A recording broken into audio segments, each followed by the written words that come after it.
이제 관심은 기소하라는 수사심의위의 권고를 검찰이 받아들이느냐겠죠.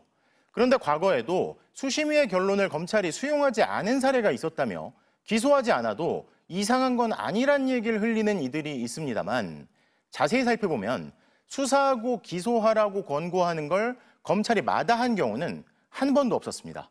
팩트체크 알고 보니에서 이준범 기자가 따져봤습니다.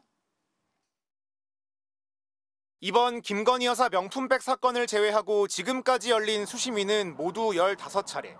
이 가운데 11건은 수심위 결정과 검찰 처분이 같았지만 나머지 4건에서는 검찰이 다른 선택을 내린 것으로 확인됩니다.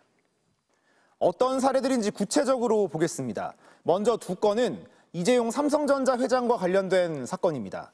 2020년 경영권 승계 과정의 계열사 부당합병 의혹, 또 2021년 프로포폴 상습 투약 의혹 수사에 대해 수심위는 각각 불기소와 수사 중단을 권고했는데요. 검찰은 이를 받아들이지 않고 모두 재판에 넘겼습니다. 또 검언유착 의혹으로 수사를 받던 한동훈 당시 검사장에 대해 수심위는 수사를 중단하라고 했는데요. 이때도 수사팀은 이를 거부하고 수사를 계속했습니다. 마지막으로 확인되는 건 월성 1호기 조기 폐쇄를 밀어붙인 혐의로 기소된 백운규 전 산업부 장관 사건인데요. 수심위는 혐의를 추가하지 말라고 했지만 검찰은 받아들이지 않고 추가 기소했습니다. 이렇게 검찰이 수심위의 의견을 받아들이지 않은 4건은 모두 공통점이 있습니다. 수심위가 더 이상 수사하지 말라거나 재판에 넘기지 말라고 한 걸 검찰이 거부하고 밀어붙인 겁니다.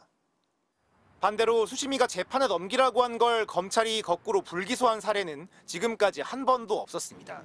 수심위가 기소하라고 결론을 내린 경우 검찰은 한결같이 수심위의 판단을 따랐습니다.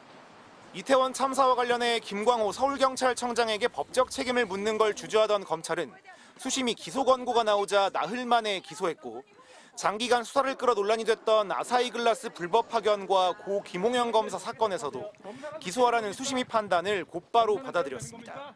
만약 검찰이 이번 김 여사 명품백 사건을 불기소 처분한다면 수심위의 기소 권고를 뒤집는 최초의 사례가 됩니다. 알고 보니 이준범입니다.